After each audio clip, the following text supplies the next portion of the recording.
মূল্যস্ফীতি মোকাবেলা করেই উন্নয়ন অব্যাহত বললেন প্রধানমন্ত্রী। চিকিৎসা বিজ্ঞানে গবেষণা বাড়ানোর তাগিদ। বিদ্যুতের দাম বাড়ায় কৃষকের আয় কমবে, উৎপাদনে বিরূপ প্রভাব পড়ার আশঙ্কা। নির্বাচন ব্যবস্থা এখনো আস্থাভাজন নয় বললেন সিইসি। রাজনৈতিক দলগুলোকে ঐকমত্যে পৌঁছার তাগিদ। র্যাবের হাতে নতুন ভিডিও, পাহাড়ে প্রশিক্ষণ নিয়ে আরো ৩৩ জঙ্গি শনাক্ত।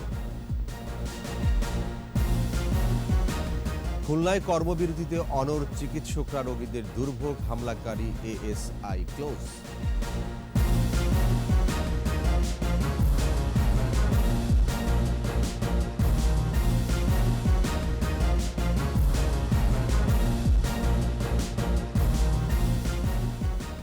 শুনছিলেন ফার্স্ট সিকিউরিটি ইসলামী ব্যাংক লিমিটেড সংবাদ শিরোনাম। আমন্ত্রণ রাত 11টার 21 সংবাদে। সাথে আছি আমি ওয়াহিদুজ্জামান। দর্শক, 21 টেলিভিশনের সংবাদ একই সাথে সরাসরি দেখতে পাবেন আমাদের ফেসবুক পেজ www.facebook.com/2124live। এছাড়াও সংবাদে আরো থাকছে, দূর হচ্ছে প্রাথমিক শিক্ষকদের বঞ্চনা, পদোন্নতি বিধিমালা চূড়ান্ত।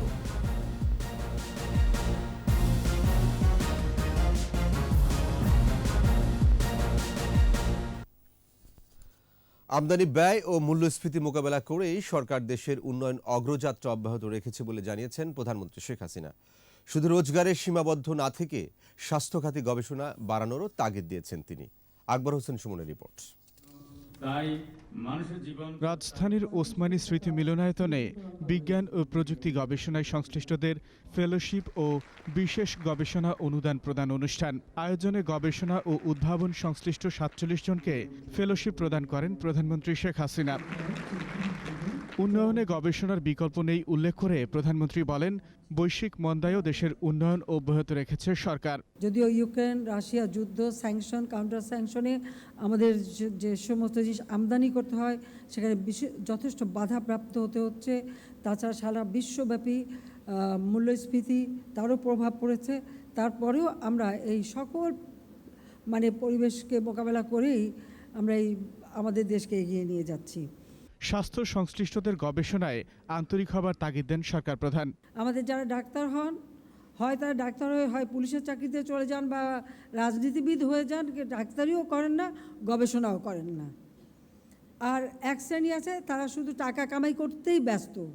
সরকারি চাকরিও করবেন আবার প্রাইভেটেও প্র্যাকটিস করবেন। তাই সরকারি চাকরি আর প্রাইভেটে করেই সেখানে আর কিন্তু গবেষণা হয় না। স্বাস্থ্য বিজ্ঞানে গবেষণা খুবই সীমিত কয়েকজন করেন। কাজে এটার জন্য আরও করে সেদিকে একটু উৎসাহ দেবে। অবশ্য আমি বলতে বলতে কিছুটা একটু সামান্য এগিয়েছে, তো এটা আমি মনে করি আরও বেশি দরকার। 14 বছরে বদলে যাওয়া বাংলাদেশের ধারাবাহিক উন্নয়ন অব্যাহত রাখতে তরুণ প্রজন্মকে দায়িত্ব নেবার আহ্বান জানান প্রধানমন্ত্রী। আমাদের নতুন প্রজন্ম তারাই এই দেশকে সামনে এগিয়ে নিয়ে যাবে। আজকে যে ছাত্রছাত্রী এখানে বসে আছে তারাই তো আরও বেশি প্রযুক্তি জ্ঞান সম্পন্ন দক্ষ মানুষ হিসেবে গড়ে উঠবে। এবং বাংলাদেশের এই অগ্রযাত্রা যাতে অব্যাহত থাকে তার কারিগর হবে আমাদের এই নতুন প্রজন্ম। কি পারবে না তোমরা যারা এখানে ছাত্রছাত্রীরা অনেকে উপস্থিত, পারবে তো? দেশকে নিয়ে যেতে পারবে না বলো? আলহামদুলিল্লাহ, আমি এটাই চাই যে এই আত্মবিশ্বাস থাকতে হবে। গবেষণালব্ধ প্রতিটি উদ্ভাবনের সত্ত্ব সংরক্ষণেরও নির্দেশ দেন বঙ্গবন্ধু কন্যা। আমি মনে করি তার এই প্যাটেন্টটা নিজে রাখা এবং ইন্টারন্যাশনাল প্রপার্টি ল থেকে ওটাকে নিজেদের করে রাখা এটা খুব দরকার। আকবর হোসেন সুমন, 21 টেলিভিশন, ঢাকা। বিদ্যুতের দাম বাড়ায় কৃষি উৎপাদনে প্রভাব পড়বে বলে জানিয়েছেন কৃষিমন্ত্রী ডক্টর আব্দুর রাজ্জাক। তিনি বলেছেন, সময় মতো ফসলে পানি দিতে না পারলে উৎপাদন কম হবে, আয় কমার পাশাপাশি বাড়বে কৃষকের কষ্ট। সাইদুল ইসলামের রিপোর্ট। সচিবালয়ে কৃষিমন্ত্রীর সাথে সাক্ষাৎ করতে আসেন বাংলাদেশে সফররত নেদারল্যান্ডসের পিপলস পার্টির কয়েকজন নেতা। বৈঠকে দুই দেশের ব্যবসা বাণিজ্য বাড়ানোর পাশাপাশি কৃষিপণ্য রপ্তানি নিয়ে আলোচনা হয়।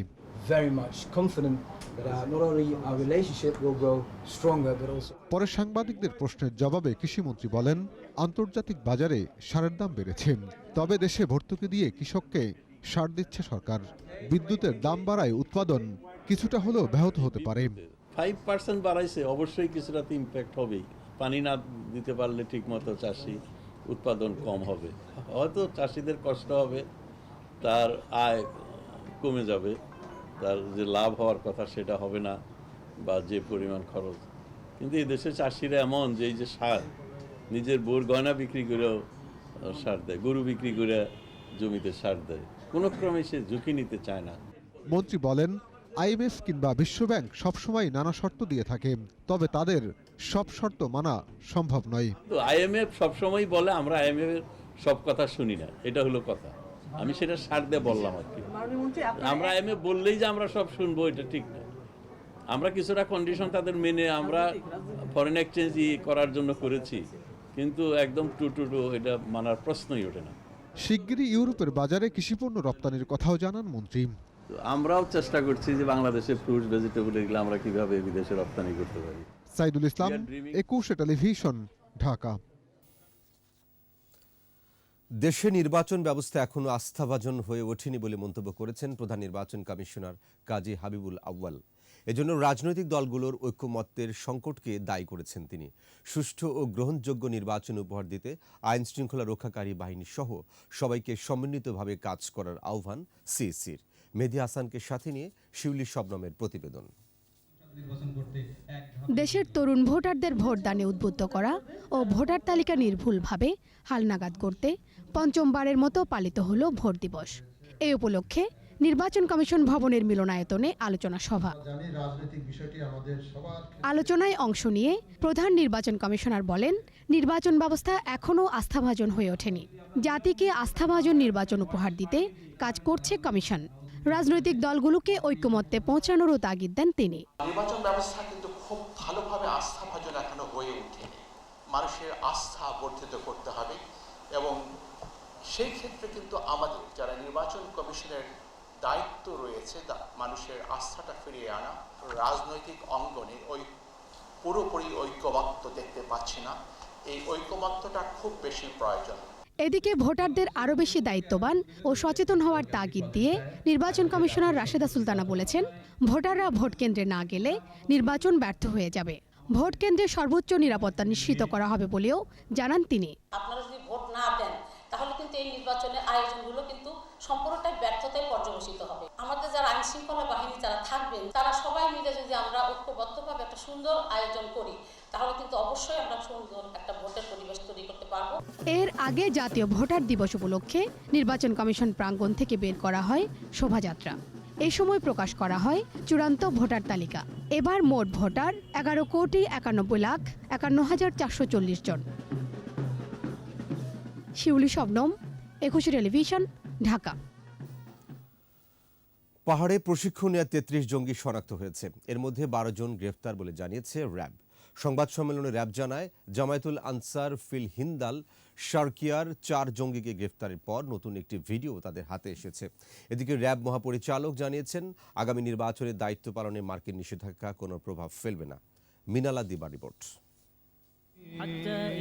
গহীন জঙ্গলে অস্ত্র হাতে জঙ্গি প্রশিক্ষণ, ধর্মের অপব্যাখ্যায় তরুণদের আকৃষ্ট করার ভিডিও বার্তা। নতুন জঙ্গি সংগঠন জামাতুল আনসার ফিল হিন্দাল শাকিয়ার 4 জঙ্গিকে চট্টগ্রামের পটিয়া থেকে গ্রেপ্তারের পর নতুন ভিডিও বার্তা উদ্ধার করে র্যাব।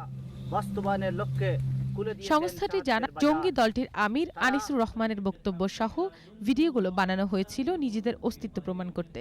ভিডিওটির যেটা মোটিভ হতে পারে, প্রাথমিক মোটিভ, সেটি হচ্ছে অর্থ সংগ্রহের একটি তাগিদ দেয়া, তাদের কার্যক্রম ফুটিয়ে তুলে সদস্য সংগ্রহ, যারা জঙ্গিবাদে উদ্বুদ্ধ হতে চায় তাদের কাছে এই ভিডিওটি ছড়িয়ে দেয়া, নাশকতা বা সহিংসতার পরে নিজেদের অস্তিত্ব বা সংগঠনের অস্তিত্ব দেশীয় এবং আন্তর্জাতিক পরিমণ্ডলে জানান দেওয়ার জন্য এরকম একটি পরিকল্পনা থাকতে পারে। র্যাব জানায়, জঙ্গিদের লক্ষ্য ছিল ভিডিওটি সামাজিক যোগাযোগ মাধ্যমে ছড়িয়ে দেওয়ার। 20 অক্টোবর থেকে পার্বত্য চট্টগ্রামে বিভিন্ন স্থানে আমরা অভিযান পরিচালনা করে সেখানে প্রশিক্ষণরত বেশ কয়েকজনকে আমরা ইতিপূর্বে গ্রেফতার করতে সক্ষম হই। গতকালকেও আমরা 4 জনকে চট্টগ্রামের পটিয়া বাইপাস এলাকা থেকে আমরা আটক করতে সক্ষম হই। গত বছরের অক্টোবর থেকে এ পর্যন্ত এই সংগঠনের 63 জঙ্গিকে গ্রেপ্তার করেছে র্যাব। এদিকে জাতির পিতা বঙ্গবন্ধু শেখ মুজিবুর রহমানের প্রতিকৃতিতে শ্রদ্ধা নিবেদন করেন র্যাব মহাপরিচালক। জানান, কমিশনের অধীনে নির্বাচনী দায়িত্ব পালনে প্রস্তুত র্যাব। সামনে যে নির্বাচন, এই নির্বাচনের সব দল অংশগ্রহণ করবে এবং সেটা যাতে সুষ্ঠু এবং নিরাপদ হতে পারে সেই মূল দায়িত্বটাই আমরা পালন করব ইনশাল্লাহ। সিভিল প্রশাসন যারা রয়েছে, আমরা সকলের সঙ্গে এক প্ল্যাটফর্মে থেকে এই দেশের গণতান্ত্রিক ধারা যাতে অব্যাহত রাখা যায়, আমরা সেই চেষ্টা করব। প্রশ্নের উত্তরে তিনি জানান, আদালত থেকে জঙ্গি ছিনতাইয়ের ঘটনায় সমন্বয়ের অভাব ছিল। মিনালা দিব্যা, 21 টেলিভিশন, ঢাকা। খুলনার সব হাসপাতালে চিকিৎসকদের দ্বিতীয় দিনের মতো কর্মবিরতিতে চরম ভোগান্তিতে রোগীরা। যৌন হয়রানির অভিযোগ করা মামলা তুলে না নেয়ার ঘোষণা পুলিশ কর্মকর্তার স্ত্রীর। হামলায় অভিযুক্ত পুলিশ সদস্যকে ক্লোজ করা হলেও তাকে গ্রেপ্তার সহ মামলা প্রত্যাহার না হওয়া পর্যন্ত কর্মবিরতি চালিয়ে যাবেন চিকিৎসকরা। শেখ মোহাম্মদ জুয়েলের ক্যামেরায় খুলনা বিভাগীয় প্রতিনিধি মহেন্দ্রনাথ সেনের প্রতিবেদন, জানাচ্ছেন খুরশিদ আলম মুকুল। নগরীর একটি নার্সিং হোমের অপারেশন থিয়েটারে ঢুকে চিকিৎসক নিশাদের উপর পুলিশের এএসআই নাইমের মারধরের অভিযোগে চলছে চিকিৎসকদের কর্মবিরতি। ভোগান্তিতে পড়েছেন দূর দূরান্ত থেকে আসা রোগীরা। রোগীর সমস্যা এখনো পর্যন্ত অপারেশন করবে বলে এখনো ভর্তি নিচ্ছে না। অনেক কষ্ট করে আসছি, এসে দেখতেছি এখানে অবরোধ। এখানে অনেক রোগী ছিল, তারা অনেক অসুস্থ, ডাক্তার পাইতেছে না, চিল্লাচিল্লি করতেছে, কেউ চলে গেছে। খুলনা প্রেস ক্লাবে সংবাদ সম্মেলনে তাকে যৌন হয়রানির অভিযোগে করা মামলায় অভিযুক্ত চিকিৎসককে দ্রুত গ্রেপ্তার ও কর্মবিরতি প্রত্যাহারের দাবি জানান এএসআই নাইমের স্ত্রী। তাকে গ্রেপ্তার না করা হয় তাহলে আমি আমার সমস্ত পরিবার সহ আমরা অনশন দাবি করব। অন্যদিকে অভিযুক্ত এএসআইকে গ্রেপ্তার ও তার স্ত্রীর করা মামলা তুলে না নেওয়া পর্যন্ত কর্মবিরতি চলবে বলে জানান চিকিৎসক নেতারা। এএসআই নাইম গ্রেপ্তার হওয়া এবং ডাক্তার নিশাদ আব্দুল্লাহর বিরুদ্ধে যে যৌন হয়রানিমূলক মিথ্যা মামলা দাখিল করেছে, এটি প্রত্যাহার না হওয়া পর্যন্ত আমাদের আন্দোলন চলবে। চিকিৎসকদের অভিযোগ, গেল 25 ফেব্রুয়ারি, এক মাস আগে অপারেশন করা রোগীর জটিলতার অভিযোগ তুলে সাতক্ষীরা জেলা পুলিশের এএসআই নাইম ও তার সঙ্গীরা ডাক্তার নিশাদকে শারীরিকভাবে লাঞ্ছিত করেন। খুরশিদ আলম মুকুল, 21 টেলিভিশন।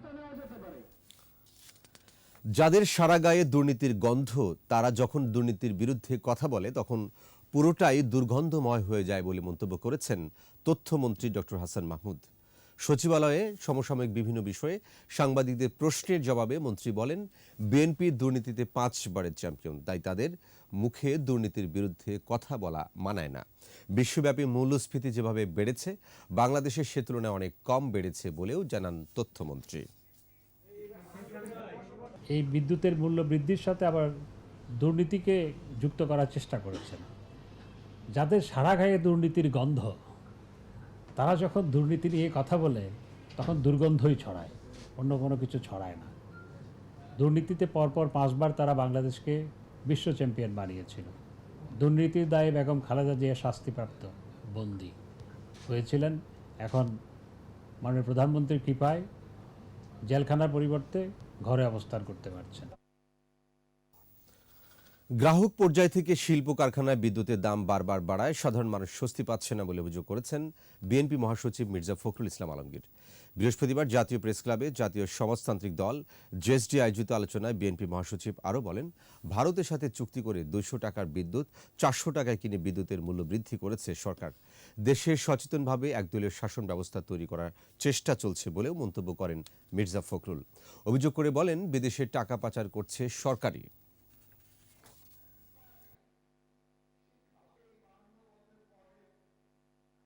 আজকে পাওয়ার ফলে কি হচ্ছে, সাথে সাথে সমস্ত শিল্প কলকারখানাগুলোতে উৎপাদন ব্যয় বেড়ে যাচ্ছে। যে জিনিসের চাল 10 টাকা সেটা 11 টাকা হয়ে যাচ্ছে, যেটা 50 টাকা সেটা 55 টাকা হয়ে যাচ্ছে। মূল্য বৃদ্ধি পাচ্ছে বন্ধুগণ।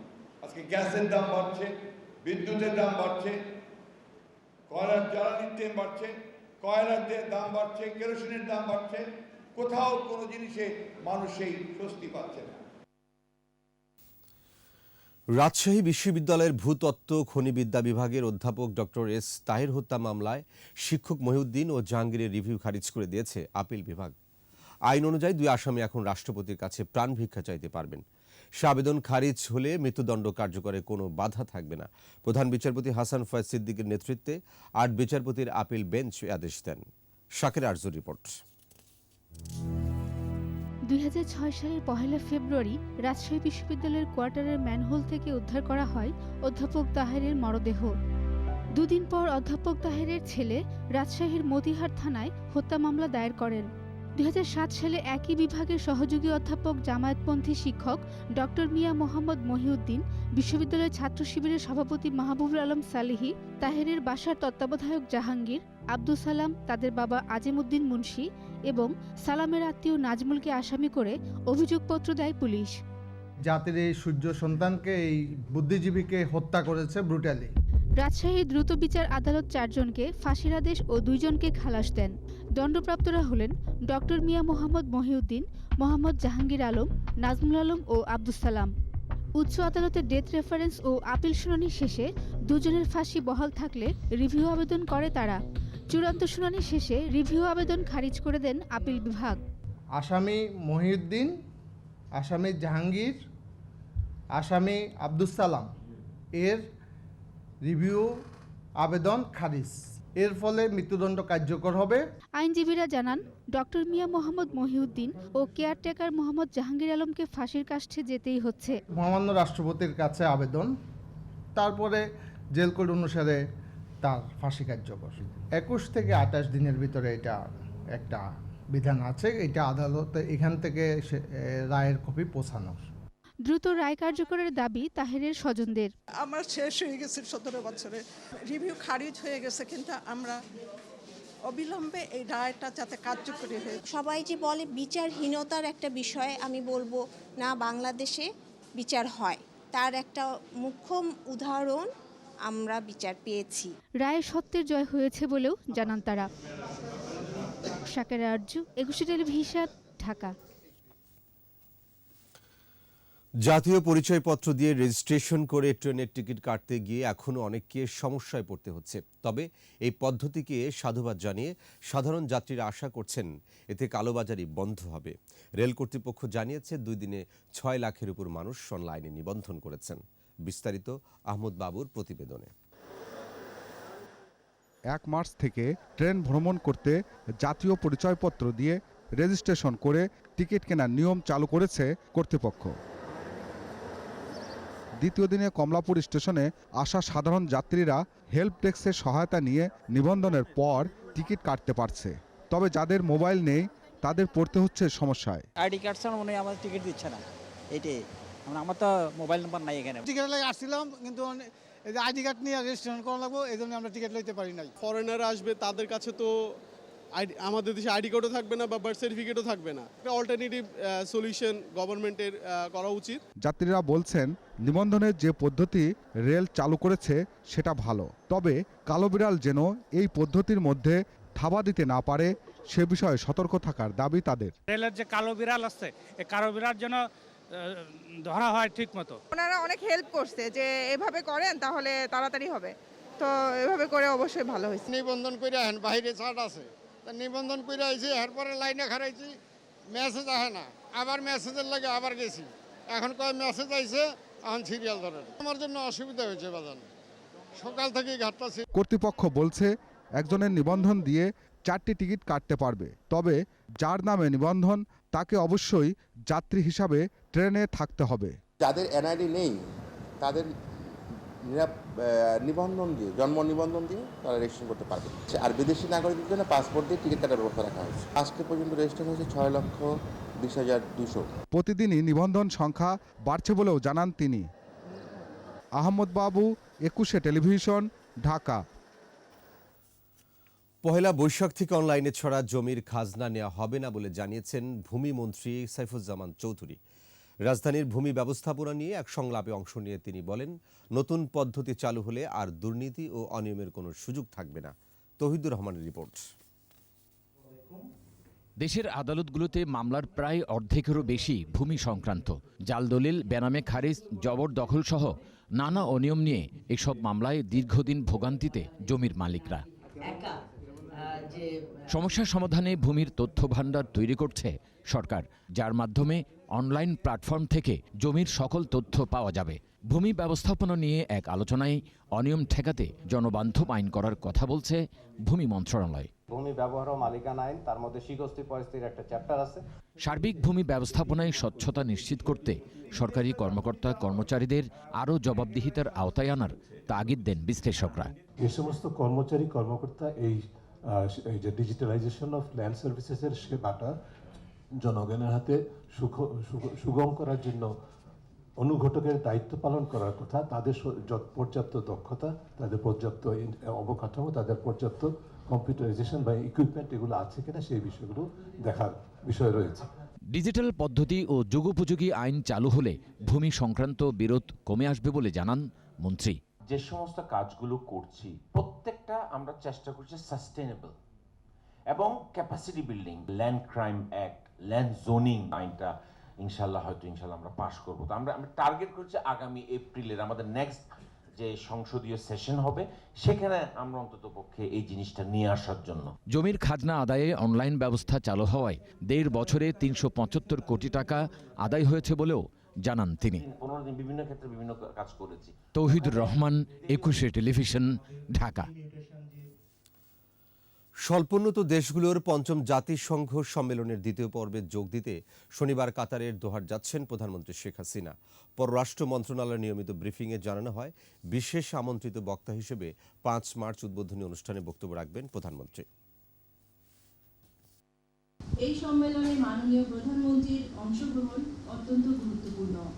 উল্লেখ্য, জাতিসংঘের ইতিহাসে বাংলাদেশ প্রথম স্বল্পোন্নত দেশ, যা পরপর 2 বার এই তালিকা হতে উত্তরণের জন্য নির্ধারিত 3টি শর্তের প্রতিটি পূরণ করতে সক্ষম হয়েছে। সেনাবাহিনী সবসময় দেশের জনগণের মঙ্গল কামনায় কাজ করে বলে মন্তব্য করেছেন বাহিনী প্রধান জেনারেল SM শফিউদ্দিন আহমেদ। সাভারে সেনানিবাসে ফায়ারিং প্রতিযোগিতার সমাপনী ও পুরস্কার বিতরণী অনুষ্ঠানে তিনি বলেন, বাংলাদেশ সেনাবাহিনী এখন আধুনিক। পরে সেনাপ্রধান আশুলিয়ার বাইপাইল এলাকায় প্রশিক্ষণ একাডেমিতে BNCCর সেন্টার ক্যাম্পিং ও খেজুরটেক এলাকায় চাকরিরত অবস্থায় জাতিসংঘ মিশন এবং দেশের দায়িত্ব পালন করতে গিয়ে জীবন উৎসর্গকারী সেনা সদস্যদের উত্তরাধিকারীদের মাঝে ফ্ল্যাটের চাবি হস্তান্তর করেন।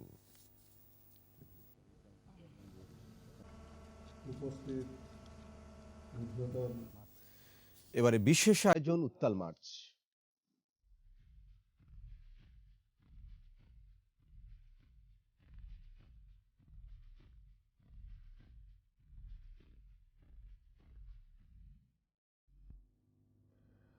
প্রতি বছরের মতো ঐতিহাসিক পতাকা উত্তোলন দিবস পালন করেছে ঢাকা বিশ্ববিদ্যালয়।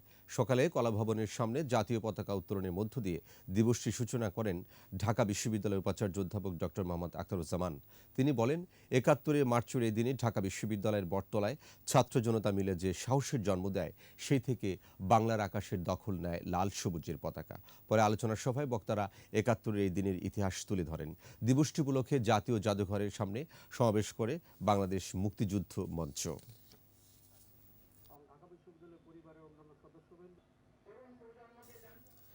১৯৭১ এদিনে ঢাকা বিশ্ববিদ্যালয়ের বটতলায় উড়েছিল বাংলাদেশের মানচিত্র শোভিত লাল সবুজ পতাকা। এ ঘটনা স্বাধীনতার আন্দোলনে জুগিয়েছিল নতুন মাত্রা। উত্তাল সেদিনে বাকিটা জানুন ফারজানার শোভার কাছে। পাকিস্তানি শাসকদের শোষণ নির্যাতন থেকে মুক্তি পেতে ৭১ শুরুতেই বেগবান হয় আন্দোলন।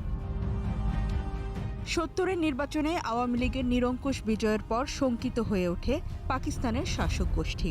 ৩ মার্চ ঢাকায় জাতীয় পরিষদের অধিবেশন আহ্বানের কথা থাকলেও অনির্দিষ্টকালের জন্য সভা স্থগিত করে ইয়াহিয়া আর ভুট্টো। প্রতিবাদে উত্তাল হয়ে ওঠে রাজপথ। ২ মার্চ ঢাকা বিশ্ববিদ্যালয়ের বটতলায় হয় ছাত্র জনতার বিক্ষোভ সমাবেশ, যেখানে উঠে আসে স্বাধীনতার ইশতেহার পাঠের প্রসঙ্গ। বঙ্গবন্ধু ২রা ও ৩রা মার্চ হরতালের ডাক দেন। ঢাকা শহরের অনেক অনেক অনেক গৃহ প্রতিষ্ঠান থেকে মিছিল বেরিয়ে আসে। এটা অভূতপূর্ব দৃশ্য। মনে হয় বাঁধ ভাঙা স্রোতের মতো বিভিন্ন অঞ্চল থেকে মানুষ ছুটে আসছে, পাগলের মতো ছুটে আসছে। আমরা ঢাকা বিশ্ববিদ্যালয়ে প্রস্তুত ছিলাম। আমরা মিছিল নিয়ে রাস্তায় বের হয়ে গেলাম। বেলা 11টার দিকে বিক্ষোভ সমাবেশে বক্তব্য দিচ্ছিলেন ছাত্রলীগের তৎকালীন সভাপতি নূরে আলম সিদ্দিকী। মঞ্চে ছিলেন ডাকসু ভিপি আসমা আব্দুর রব। মিছিল নিয়ে আসা ছাত্রলীগ নেতা শেখ জাহিদ সবুজ জমিনের ওপর লাল বৃত্তের মাঝখানে সোনালী মানচিত্র খচিত পতাকা তার হাতে তুলে দেন। ঢাকা বিশ্ববিদ্যালয়ে বিশাল জনসভা, মানে ওই দিকে নীলক্ষেত, এই দিকে আপনার কার্জনহল পর্যন্ত জনসমুদ্র। বাংলাদেশের ইতিহাসে এত বড় সভা, বিশেষ করে ছাত্র জনসভা আর হবে না। ঢাকা কবে ছাত্র সংসদে নির্বাচিত সাধারণ সম্পাদক নজরুল ইসলাম সাহেব সার্জেন্ট জহুরুল হকের পতাকাটা নিয়ে বিশাল রিসিভ নিয়ে ইউনিভার্সিটির ঢোকার চেষ্টা করছিল। অনেক কষ্টে ঢুকে উনি যখন মঞ্চের দিকে এগিয়ে আসলো, রব সাহেব গুড়ি হয়ে ওই পতাকাটি নিচ্ছেন। সমাবেশ থেকে ছাত্ররা মিছিল নিয়ে বঙ্গবন্ধুর বাসভবনে যান। সেখানেও প্রথমবারের মতো বাংলাদেশের পতাকা ওড়ান বঙ্গবন্ধু শেখ মুজিবুর রহমান। 7ই মার্চে তিনি তার নীতি নির্ধারণী ভাষণ দিবেন, এটি উল্লেখ করলেন। আরেকটি কথা বললেন যে বিশৃঙ্খল হবেন না, এত বড় আন্দোলন নাশকতার জন্য অনুপ্রবেশকারী ঢুকে সমস্ত আন্দোলনটাকে নষ্ট করে দিতে পারে। আপনারা সুশৃঙ্খলভাবে আন্দোলনটাকে নিয়মতান্ত্রিকভাবে আমাদের নির্দেশ মতো করবেন। লাল, সবুজ, সোনালী 3 রঙের পতাকা সেই যে বাংলার আকাশে উড়ল তা আর কোনোদিন নামেনি। বাঙালি হৃদয় আকাশে লাল সবুজের চেতনা আজও মুক্তির কথা বলে, জানান দেয় স্বাধীনতা আর স্বাধিকারের ইতিহাস। ফারজানা শোভা, 21 টেলিভিশন, ঢাকা। প্রাথমিক শিক্ষকদের বঞ্চনা দূর করতে চূড়ান্ত হয়েছে পদোন্নতি বিধিমালা। শিক্ষকরা যোগ্যতা অনুযায়ী পদোন্নতি পেয়ে হতে পারবেন শিক্ষা অধিদপ্তরের পরিচালক। এছাড়া প্রাথমিক বিদ্যালয়ে সৃজন হচ্ছে সহকারী প্রধান শিক্ষকের পদও। বরগুনা প্রতিনিধিকে সাথে নিয়ে রিয়াদ সুমনের বিশেষ রিপোর্ট। সুলতান আহমেদ বরগুনা জেলার গৌরচন্না সরকারি প্রাথমিক বিদ্যালয়ের সহকারী শিক্ষক ছিলেন। টানা 39 বছর কর্মজীবনে পদোন্নতি জোটেনি। হতাশা নিয়ে অবসরে গেছেন 2012 সালে। দীর্ঘ শিক্ষকতা জীবনে যাদের মাঝে জ্ঞানের আলো ছড়িয়েছেন তাদের অনেকেই এখন সমাজ ও রাষ্ট্রের উঁচু পদে। 39.5 বছর একই পদে চাকরি করছি। এটা দুর্ভাগ্যজনক হইলেও সত্য যে আমাদের কোনো পদোন্নতি নাই। একই জেলার আয়েশা আক্তার পূর্ব ঢলুয়া আদর্শ সরকারি প্রাথমিক বিদ্যালয়ে টানা 17 বছর সহকারী শিক্ষক পদে চাকরি করছেন। এখনো পর্যন্ত পদোন্নতি হয়নি। আদৌ পদোন্নতি পাবেন কিনা নিশ্চিত নন এই শিক্ষক। অনেক শিক্ষকই প্রায় 30-40 বছর সহকারী শিক্ষক হিসেবে চাকরি করেই তারা আবার অবসরে সহকারী শিক্ষক হিসেবেই চলে যান। এমন বাস্তবতার মধ্যে শিক্ষকতা করছেন দেশের 65,566টি প্রাথমিক বিদ্যালয়ের বেশিরভাগ সহকারী শিক্ষক। তবে আসার কথা, দীর্ঘ প্রতীক্ষার পর প্রাথমিক শিক্ষকদের পদোন্নতি জটিলতা কাটছে। ইতোমধ্যে এ সংক্রান্ত বিধিমালাও চূড়ান্ত করেছে সংশ্লিষ্ট মন্ত্রণালয়। বাকি প্রক্রিয়া শেষে শুরু হবে বাস্তবায়নের কাজ। আমাদের প্রাথমিক শিক্ষা অধিদপ্তরের কর্মকর্তা কর্মচারী বিধিমালা, এটি আমরা কিন্তু উদ্যোগ নিয়ে ইতিমধ্যে আমাদের ক্যাবিনেটের সচিব কমিটি অনুমোদন হয়েছে, সর্বশেষ পাবলিক সার্ভিস কমিশনে পাঠিয়ে এটা অনুমোদন হয়েছে। এখন ল মিনিস্ট্রিতে ইতিমধ্যে আমরা পাঠিয়ে দিয়েছি জাস্ট এসআরও নাম্বারের জন্য। এটি হয়ে আসলে আমরা মাননীয় প্রধানমন্ত্রীর অনুমোদন নিয়ে, মহামান্য রাষ্ট্রপতির মাধ্যমে অনুমোদন নিয়ে আমরা আশা করছি খুবই অল্প সময়ের মধ্যে এটা আমরা জারি করে দিতে পারবো। বিধিমালা অনুযায়ী যোগ্যতার ভিত্তিতে 13তম গ্রেডের প্রাথমিক সহকারী শিক্ষকরা পদোন্নতি পেয়ে 3য় গ্রেডের কর্মকর্তা হওয়ার সুযোগ পাবেন, অর্থাৎ প্রাথমিক শিক্ষা অধিদপ্তরের পরিচালক হতে পারবেন তারা। এছাড়া প্রাথমিক বিদ্যালয়ে সহকারী প্রধান শিক্ষকের পদ সৃজন হচ্ছে বলে জানিয়েছে মন্ত্রণালয়। সহকারী প্রধান শিক্ষকের একটি পদ সৃজন করার জন্য নীতিগত সিদ্ধান্ত গ্রহণ করা হয়েছে এবং এটার উপর কাজ করা হচ্ছে। শিক্ষাবিদরা বলছেন, পদোন্নতির এমন সুযোগ মেধাবীদের শিক্ষকতায় আসতে আরও আগ্রহী করবে। আমার একজন প্রাথমিক শিক্ষক সব ধরনের যোগ্যতা দক্ষতা থাকা সত্ত্বেও তিনি কেন কোনোদিন প্রাথমিক শিক্ষা অধিদপ্তরের মহাপরিচালক হতে পারবেন না? কারণ একটাই, আমরা তার জন্য কোনো সুযোগটা ওইভাবে করিনি, কোনো ক্যাডার সার্ভিস নেই। এবং এটা যদি পাবলিক সার্ভিস কমিশনের আওতায় তাদের নিয়োগ, তাদের দক্ষতা যোগ্যতার ভিত্তিতে প্রমোশন, একটা কেরিয়ার পাথ তৈরি সবই কিন্তু হতে পারে। তবে পদোন্নতির পাশাপাশি শিক্ষকদের দক্ষতা ও সক্ষমতা বৃদ্ধিতে জোর দেওয়া জরুরি বলছেন বিশেষজ্ঞরা। রিয়াজ সুমন, 21 টেলিভিশন, ঢাকা। দুর্বৃত্তদের দেয়া আগুনে পুড়ে গেছে ভাওয়ালগড়ের বিপুল বনজ সম্পদ। ক্ষতিগ্রস্ত হচ্ছে পরিবেশ ও জীববৈচিত্র্য। বিট অফিসের আশপাশে মাঝে মধ্যে আগুনের ঘটনা ঘটলেও থানায় জিডি করেই দায় সারছেন বন বিভাগের কর্মকর্তারা। গাজীপুর প্রতিনিধি অপূর্ব রায়ের প্রতিবেদন জানাচ্ছেন মাসুম আলিসা। গাজীপুরের শ্রীপুরের শিমলাপাড়া বন বিট অফিসের কাছে দুর্বৃত্তরা রাতের আধারে পুড়িয়ে দেয় প্রায় 20 বিঘা জমির বনজ সম্পদ। সপ্তাহখানেক আগের এই আগুনের ঘটনায় ছোট ছোট গাছগুলো সম্পূর্ণ পুড়ে গেছে। বড় ও মাঝারি আকারের গজারি গাছগুলোর নিচের অংশ ও ওপরের সব পাতা পুড়ে গেছে। ভাওয়ালগড়ের বনের ভিতরে এভাবেই দুষ্কৃতিকারীরা গাছপালা পুড়িয়ে দেয়। কে আগুন দিছে বলতে পারলাম না আমি। এখানে সারা ক্ষতি হয়েছে, বন ক্ষতি হয়েছে, অনেক জায়গায় পুড়ে ফেলাইছে। পরে পুরা মনে করুন দেখবার নিছি, ওনার কেরা পড়ছে তা দেখি নাই। গাছ পড়ছে, গাছপালা পড়ছে, যেটার মধ্যে সুন্দর কপিসগুলি পড়ছে।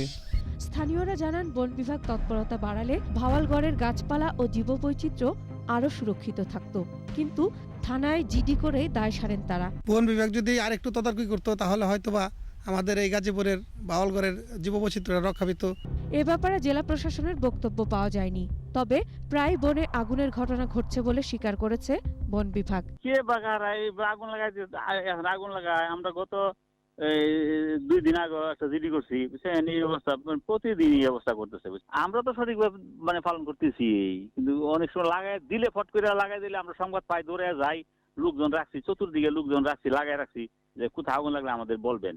ভাওয়ালগড়ের জীববৈচিত্র্য ও বনজ সম্পদ রক্ষায় সংশ্লিষ্টদের তৎপরতা বাড়ানো জরুরি বলছেন স্থানীয়রা। মাসুম আলিসা, 21 টেলিভিশন। এবার ব্যবসা বাণিজ্যের সংবাদ।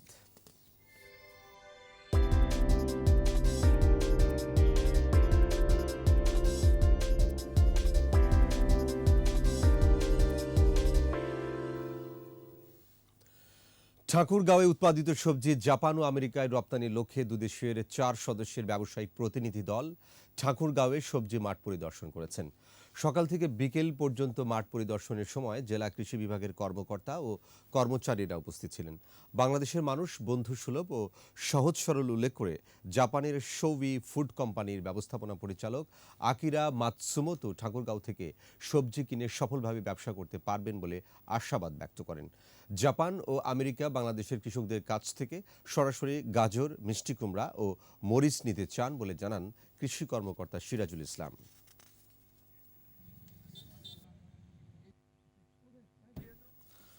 আর এরই সাথে শেষ করছি রাত 11টার 21 সংবাদ। যাবার আগে ফার্স্ট সিকিউরিটি ইসলামী ব্যাংক লিমিটেড সংবাদ শিরোনামগুলো আরও একবার। মূল্যস্ফীতি মোকাবেলা করেই উন্নয়ন অব্যাহত বললেন প্রধানমন্ত্রী। চিকিৎসা বিজ্ঞানে গবেষণা বাড়ানোর তাগিদ। বিদ্যুতের দাম বাড়ায় কৃষকের আয় কমবে, উৎপাদনে বিরূপ প্রভাব পড়ার আশঙ্কা। নির্বাচন ব্যবস্থা এখনো আস্থাভাজন নয় বললেন সিইসি। রাজনৈতিক দলগুলোকে ঐক্যমত্যে পৌঁছার তাগিদ। র্যাবের হাতে নতুন ভিডিও, পাহাড়ে প্রশিক্ষণ নেয়া আরও 33 জঙ্গি শনাক্ত। এবং খুলনায় কর্মবিরতিতে অনড় চিকিৎসকরা, রোগীদের দুর্ভোগ, হামলাকারী এএসআই ক্লোজ।